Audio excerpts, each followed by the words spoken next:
En préparant l'émission, j'ai rencontré Jérémy Jacob, qui est chercheur au laboratoire des sciences du climat et de l'environnement et qui a un sujet de recherche un petit peu insolite.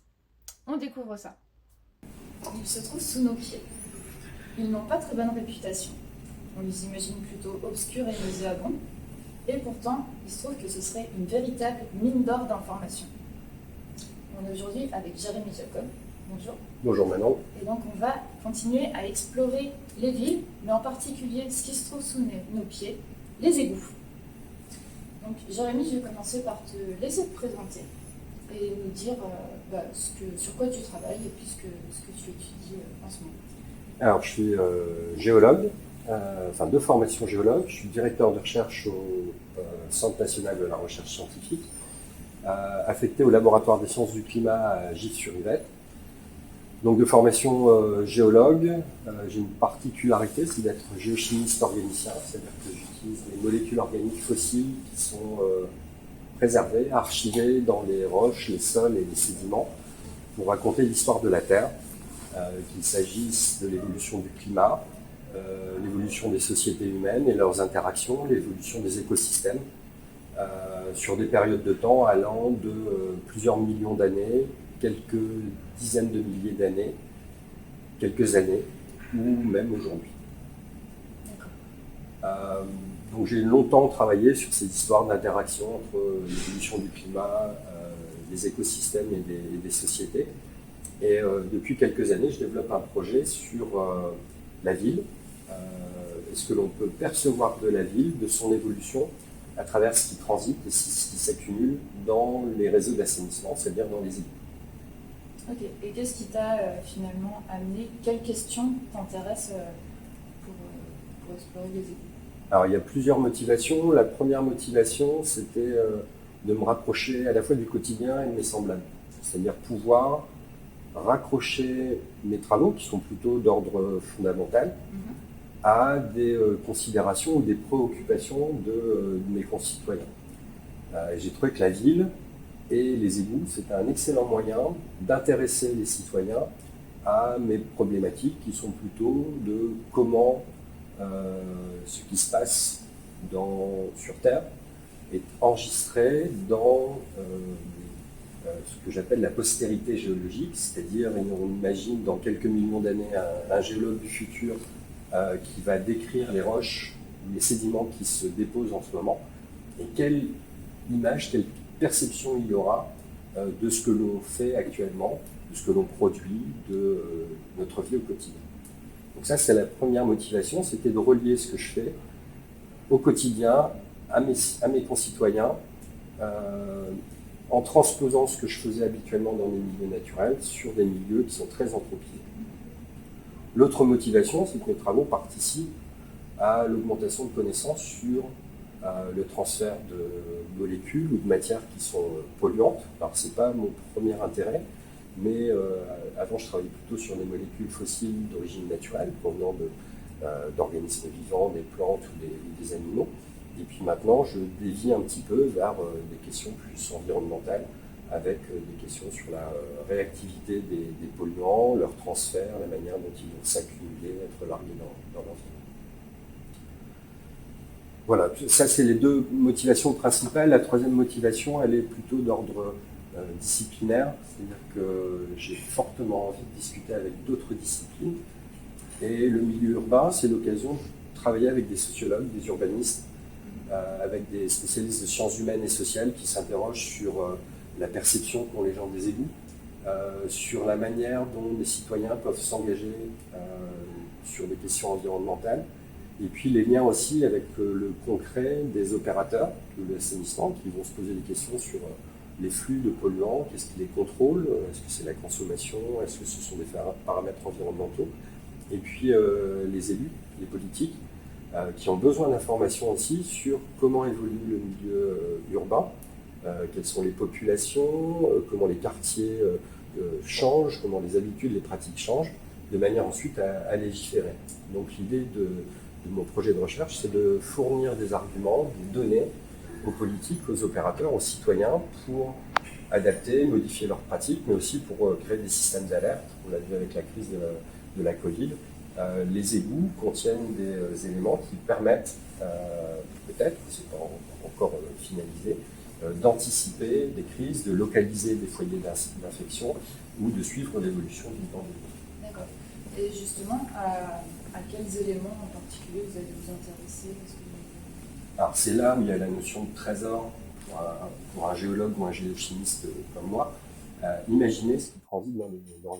Chacun en a sa perception, mais dans les égouts, ou dans ce qu'on appelle le tout à l'égout, on a l'habitude, en France, partout dans le monde, de rejeter ce qui ne nous plaît pas, ce qu'on veut enfouir, ce qu'on ne veut plus avoir sous notre contrôle.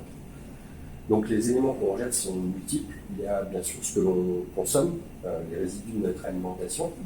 Et donc en analysant les matières qui transitent et s'accumulent dans les égouts, on a des informations sur ce que la population en général, pas les individus, mais sur ce que la population consomme, quels sont les rythmes de consommation, quelles sont les habitudes, les changements de pratiques. Il y a bien entendu des questions de santé, quels médicaments sont utilisés et relargués, quels pathogènes aussi on rejette, par exemple les entérocoques, les bactéries qui nous affectent et qu'on rejette dans nos selles. Il y a des questions sur les produits d'usage quotidien, cosmétiques, bien-être, tout ce qui est produits sanitaires aussi, détergents, etc. Les plastiques, un gros problème dans la gestion des déchets, des matières et des contaminants. Ça, c'est tout ce qui est d'ordre domestique, c'est-à-dire qu'on va rejeter dans nos lavabos, nos éviers ou nos toilettes. Et puis il y a aussi une forte contribution, outre celle des eaux usées, il y a la contribution des eaux pluviales, quand les réseaux ne sont pas séparés. Et là, on va s'intéresser plutôt aux questions de biodiversité en ville, quels arbres, quels sols, de transport, la chaussée, le bitume, les trottoirs, les véhicules, et puis l'énergie, la pollution atmosphérique liée à ce qu'on brûle comme énergie, que ce soit du bois, du gasoil, ou d'autres énergies. Donc on retrouve un peu tout dans nos égouts, tout ce qui nous entoure, on est capable de trouver des traces.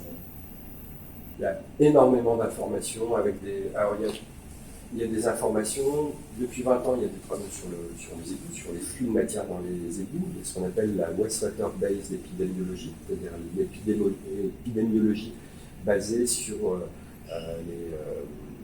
ce qui passe dans les réseaux d'assainissement. Donc on sait déjà qu'on a plein de paramètres qu'on peut utiliser, plein de marqueurs qu'on peut utiliser pour suivre l'évolution du fonctionnement de la vie. Et puis il y a surtout un territoire d'innovation qui est monstrueux parce qu'il y a beaucoup de matières qu'on ne sait pas caractériser encore, qu'on ne connaît pas, soit des matières initiales, telles quelles, ou alors des matières qui résultent de la dégradation des matières qu'on a pu consommer.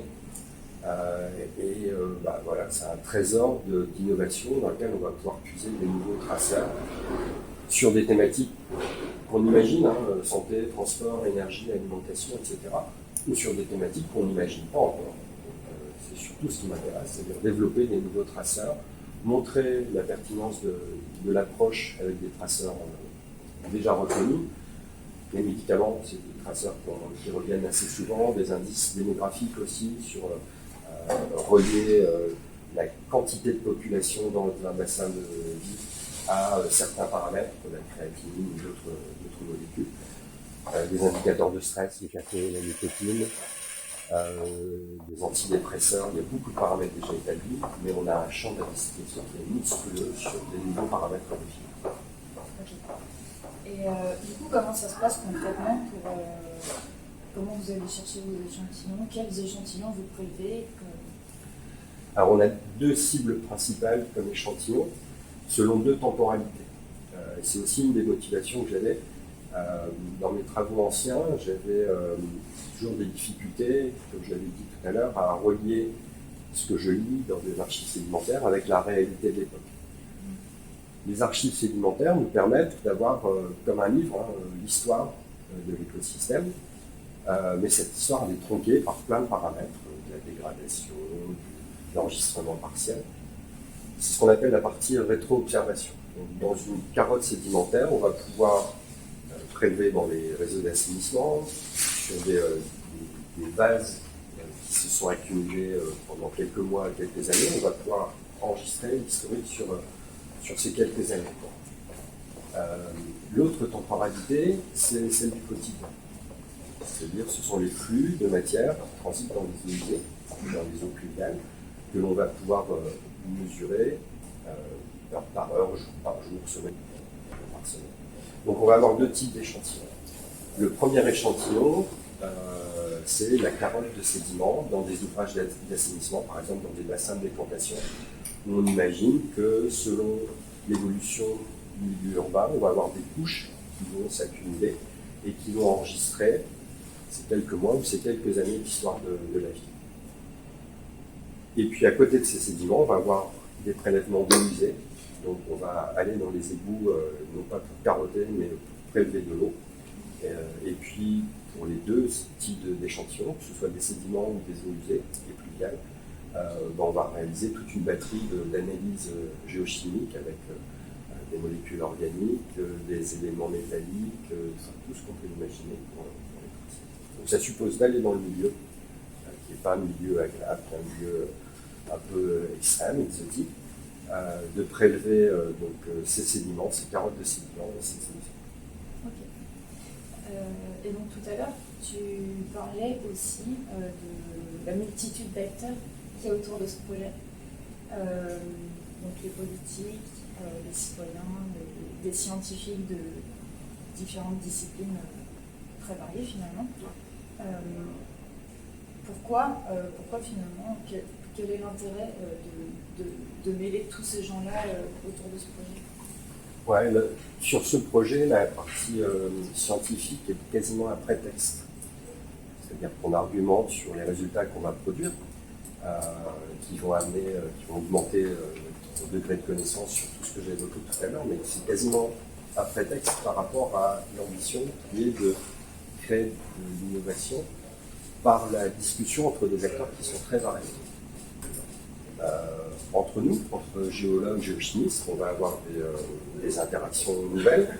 En discutant avec les collègues de l'assainissement, qui sont des spécialistes de l'assainissement, par exemple le LESU à l'université de Paris-Est, on va pouvoir confronter nos habitudes, créer de la nouveauté. En discutant avec nos collègues de sciences humaines et sociales du LADIS, on va avoir des efforts significatifs à fournir déjà sur le vocabulaire commun.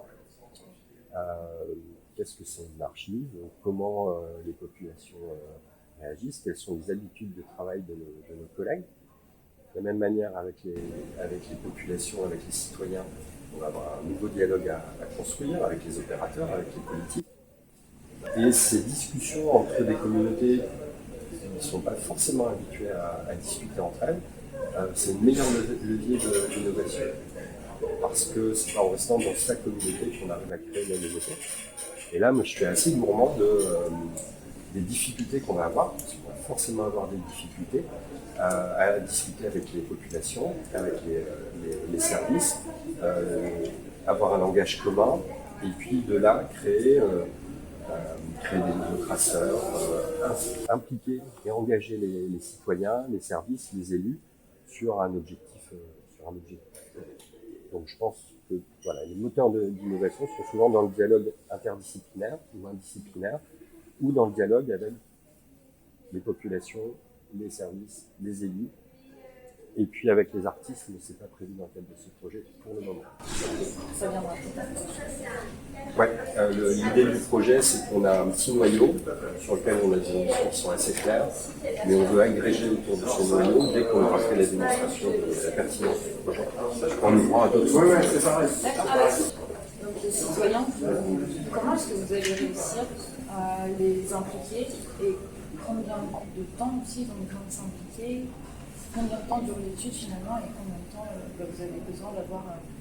vous allez avoir besoin de ces citoyens qui vont être... Alors le projet en soi, il ne garantit pas l'engagement des citoyens, l'implication des citoyens.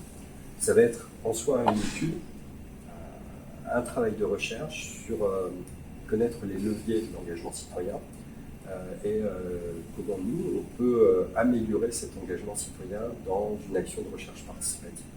Alors le projet va durer 4 ans initialement, mais on souhaite que ça devienne un observatoire pérenne, c'est-à-dire que sur plusieurs décennies, on soit capable de mesurer le fonctionnement de la ville à travers ce qu'on trouve dans les égouts.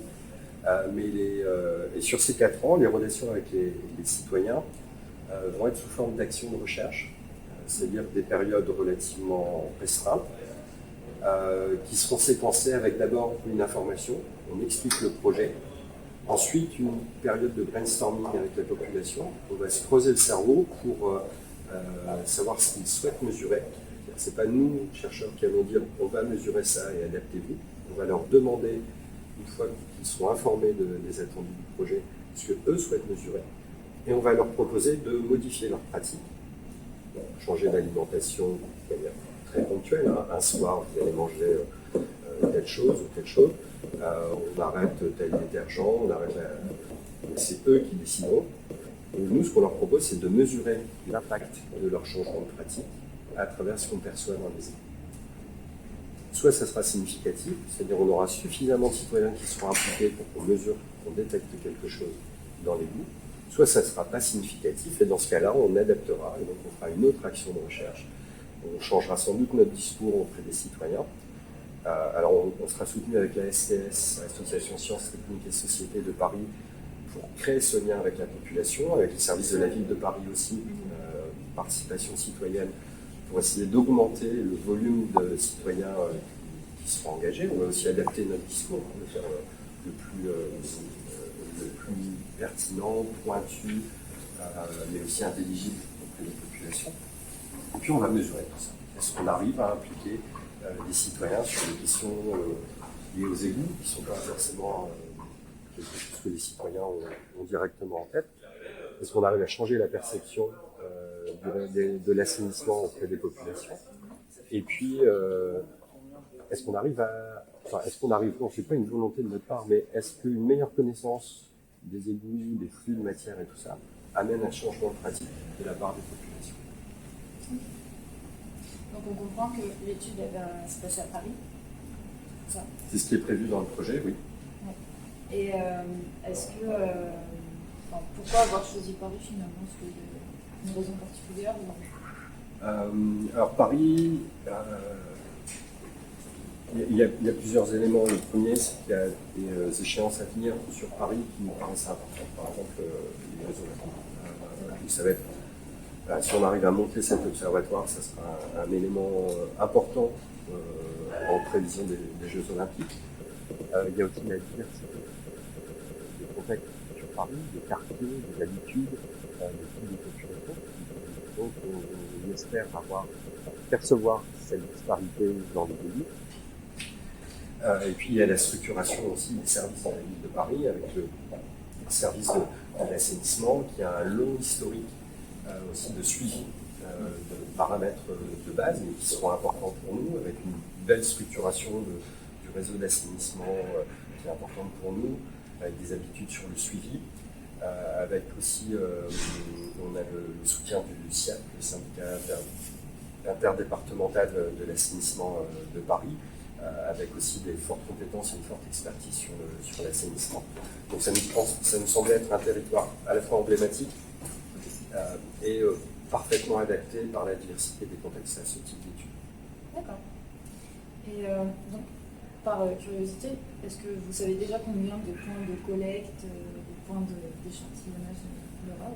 Alors, on est forcément contraint par les finances, c'est-à-dire que l'Agence nationale de la recherche qui finance le projet égout nous a donné un certain volume de finances, donc ça va contraindre le nombre de mesures, le nombre de sites, la fréquence des mesures.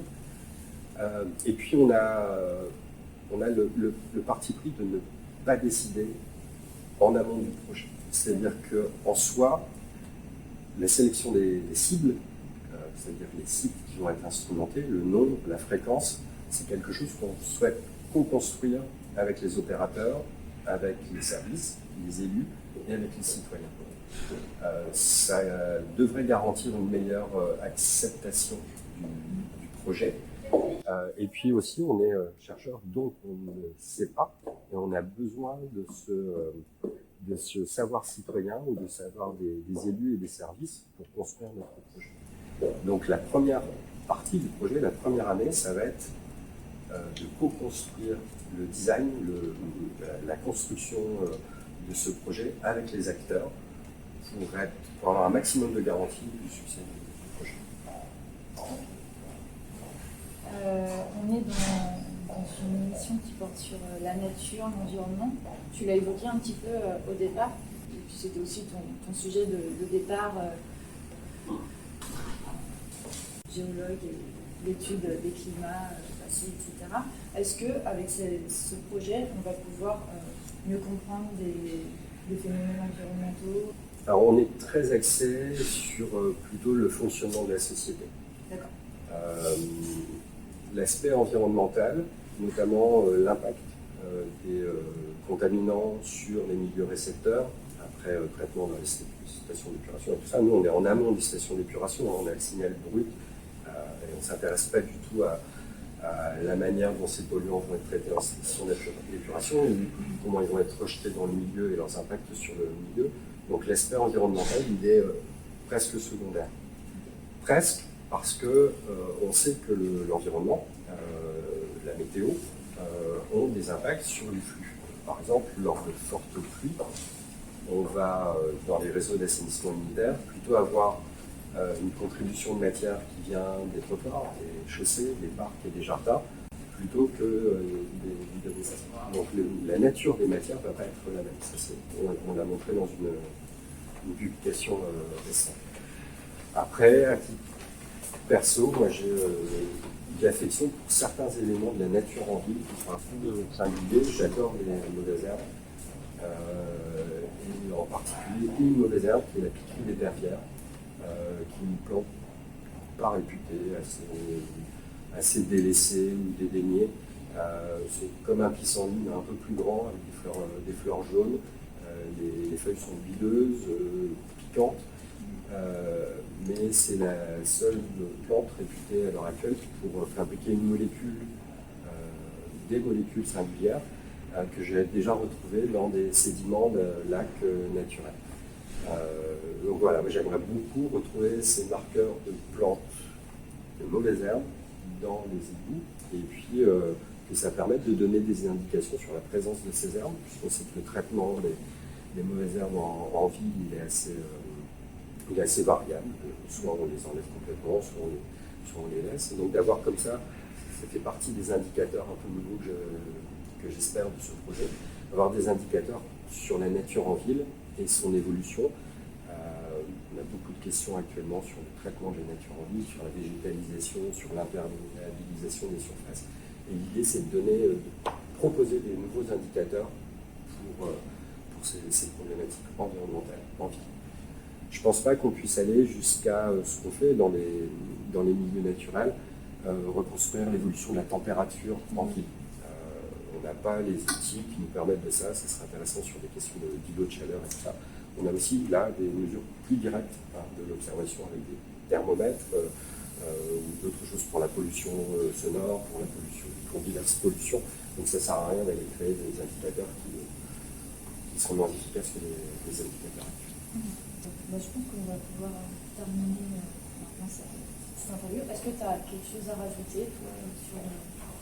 Non, un petit mot sur ce qu'on rejette dans les égouts, mais je suis certainement pas quelqu'un d'exemplaire sur mes pratiques, donc je peux pas donner trop d'indications, mais voilà, les égouts, le tout à l'égout, c'est pas ce que l'on croit, ça a un coût. Ce que vous rejetez dans les égouts, ça va devoir être traité, donc ça se voit plus ou moins dans les impôts ou dans les taxes que vous payez. Donc pensez à ce que vous rejetez. C'est certes un trésor pour moi, géologue, mais d'un point de vue environnemental, d'un point de vue même financier, c'est un gros problème. Je suis convaincue que tout ce que tu as raconté, nos auditeurs verront les égouts d'une autre manière. Ouais, j'espère, ouais. Et merci à toi pour ce temps de discussion. Merci, et c'est des milieux vraiment exotiques et intéressants. Donc, si vous avez l'occasion de visiter les égouts, ça peut être une occasion d'une belle balade, une belle découverte. C'est noté. Merci beaucoup.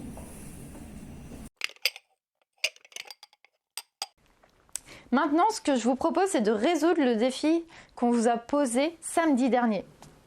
Donc pour ça, je vais reprendre mon petit bouchon. Et donc, le défi était de faire tenir ce bouchon sur son petit cure-dent sur votre doigt. Alors pour ça, donc le matériel que vous pouviez utiliser pour vous aider, ce sont des pics à brochettes. Donc moi j'en ai 2. Et donc en les plantant hop, dans mon bouchon sur les côtés, comme ceci, je vais en quelque sorte lui faire des bras d'équilibriste. Et donc pour améliorer la chose, je vais utiliser de la pâte à modeler. Hop, et les mettre en bas de mes pics à brochettes. Et alors regardez maintenant, il tient tout seul sur le bout de mon doigt. Donc voilà, il tient en équilibre sur mon doigt. Mais alors comment ça se fait? Alors vous savez, on a tous un centre de gravité.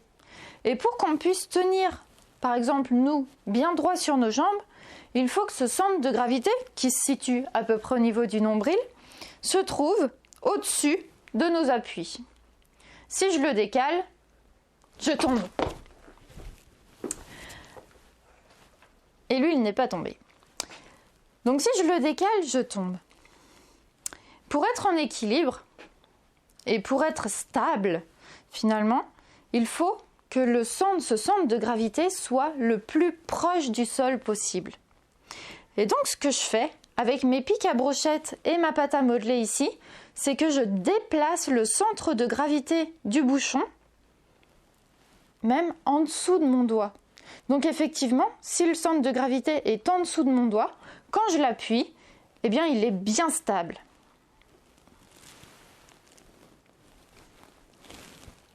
J'espère que ce petit défi vous a plu. Et n'hésitez pas à tester plein d'autres configurations parce qu'il y a plein d'autres choses à tester avec même aussi d'autres objets. Donc n'hésitez pas à faire un maximum de tests possibles et de voir ce qui marche et ce qui ne marche pas. Eh bien, je vais vous proposer un deuxième défi et on vous donnera la réponse samedi prochain. Donc le deuxième défi que vous allez devoir relever, ça va être de fabriquer un avion en papier qui devra voler le plus loin possible. À vos marques, prêts, partez!